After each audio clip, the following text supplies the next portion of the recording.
Bonjour et bienvenue dans cette séance de cours d'équations et dérivées partielles qui va concerner les problèmes paraboliques.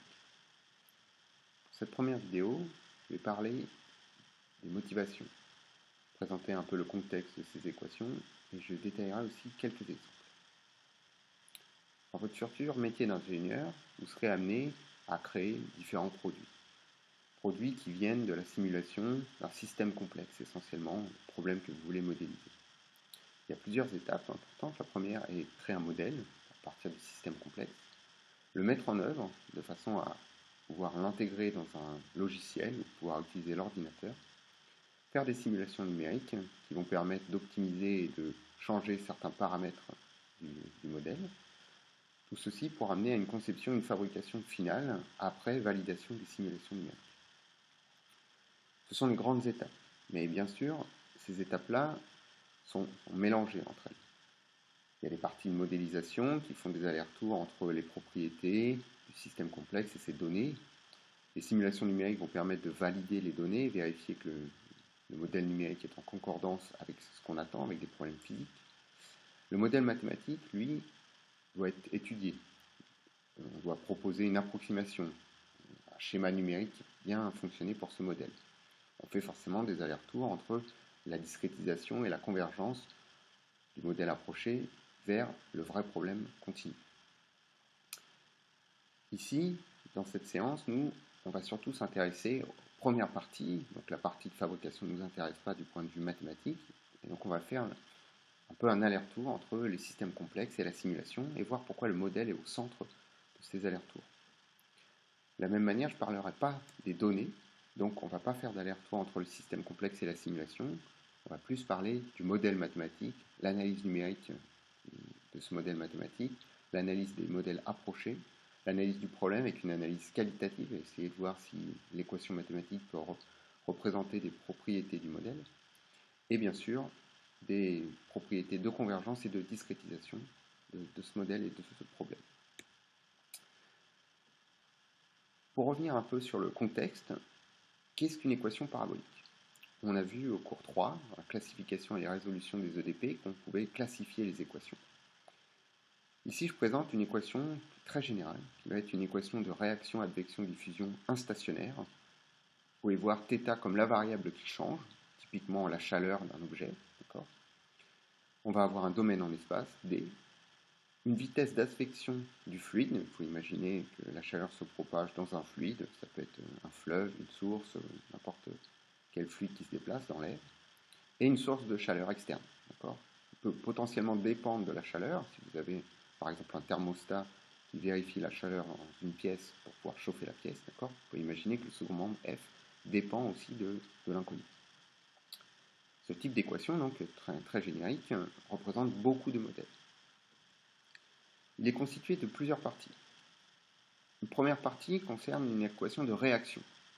C'est une équation de type EDO, quelque chose qu'on a déjà vu au cours 1 et 2.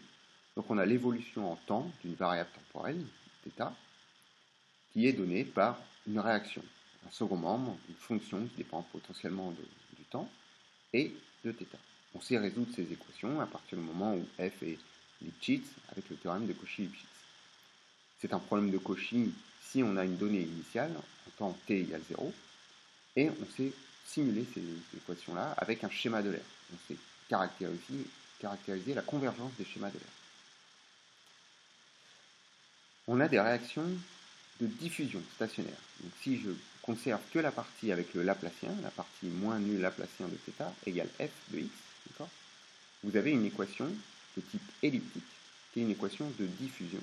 La fonction f, le second membre, ne dépend pas de θ, mais peut dépendre de l'espace, et la température dépend de l'espace. Ce type d'équation, donc une équation elliptique, elle fait appel aussi à la théorie qu'on a vue dans les cours 3 et 5, de résolution de ces équations stationnaires.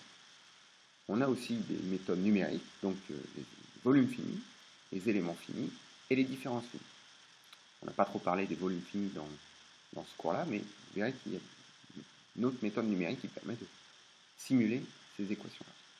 On a vu les éléments finis comme la représentation sur un espace approché de ces solutions-là, et les différences finies comme une manière d'approcher l'opérateur, non plus l'espace, mais plutôt l'opérateur.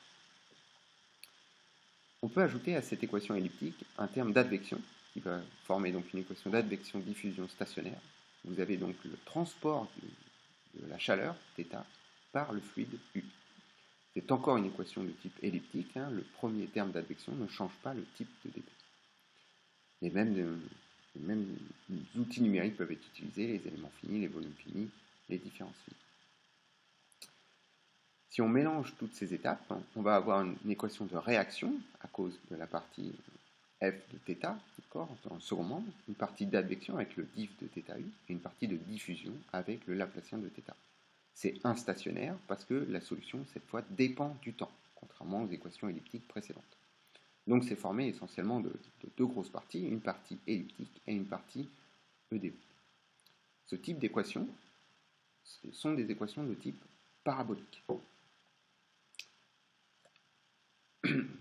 Un petit exemple d'équation de type parabolique, c'est une équation de comportement de la chaleur dans un moteur.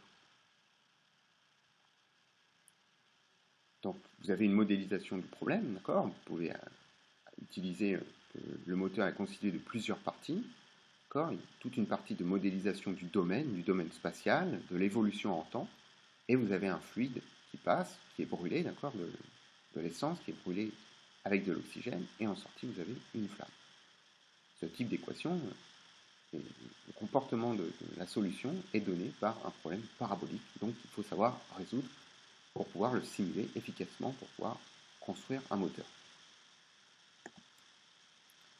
Un autre exemple de phénomène instationnaire, qui est plus proche d'une EDO, vous pouvez voir que les phénomènes peuvent être extrêmement complexes, rien qu'avec une EDO. Ce sera donc encore plus compliqué avec des équations paraboliques. Donc, je présente un exemple de phénomène réactif instationnaire. Donc, c'est une équation chimique dont l'évolution dans le temps n'est pas stationnaire. Donc, on a une période oscillatoire et on n'ajoute rien dans le Bécher, mais la simulation est quand même périodique.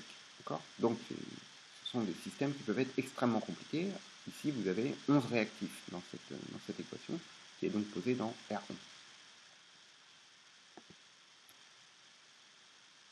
Couplé avec une EDP, on va considérer cette fois-ci 3 espèces, A, B et C, et on va considérer qu'elles se déplacent dans le Bécher. D'accord ? Tout à l'heure, il y avait quelque chose qui tournait rapidement dans le Bécher de façon à uniformiser très très rapidement le mélange. Ici, on va laisser les réactifs se déplacer par eux-mêmes. Donc, on va avoir une partie spatiale, et donc les réactifs vont diffuser. Vous avez une partie en Laplacien dans les 3 espèces, A, B et C. Elles vont diffuser dans le Bécher, elles vont donc se déplacer. Vous avez une partie réactionnaire, donc suivant la quantité de A et de B, vous avez des réactions qui sont auto-entretenues ou alors catalysées ou bloquées par la présence d'autres réactifs. Vous avez une réaction du coup instationnaire non linéaire. La solution de l'équation n'est pas linéaire, le second membre n'est pas linéaire. Donc avec juste 3 réactifs et une EDP, vous allez voir que vous pouvez avoir des comportements extrêmement complexes, d'accord, d'ondes spirales à l'intérieur du Bécher, donc qui mixe à la fois une composante temporelle et une composante spatiale. Ce type d'équation, c'est important de savoir les étudier, de savoir si on peut retrouver ces ondes spirales, pouvoir les expliquer. Est-ce qu'elles vont persister en temps? Est-ce qu'il y a un état stationnaire final? D'accord. On va essayer d'étudier ce type d'équation pour essayer de modéliser ce type de problème. Voilà, vous voyez l'état stationnaire. Avec seulement deux espèces, on peut aussi modéliser autre chose, c'est la diffusion des mélanocytes dans la peau des animaux. On a une partie diffusion encore, donc le type équation parabolique, dtu égale Laplacien u, d'accord, sur les 2 espèces, et une partie réactionnaire en F et G que je ne détaille pas ici, qui permettent, encore une fois, avec quelque chose de non linéaire, de modéliser des phénomènes extrêmement complexes. Si on essaye d'étudier les points stationnaires, ou en tout cas l'évolution, enfin les solutions de cet espace-là, on peut bien sûr s'interroger à des solutions extrêmement simples où la coloration de la peau de l'animal est entièrement d'une seule couleur, d'accord. U, ce sera la quantité de noir et V, la quantité de blanc. On peut imaginer des états stationnaires un peu particulier construit exprès pour qu'une partie reste stable, la partie noire reste stable et la partie blanche reste stable. Mais bien sûr, dans la nature, on voit surtout ce qui se passe dans la troisième ligne, donc le, la coloration du type une vache, un guépard, un léopard. D'accord ?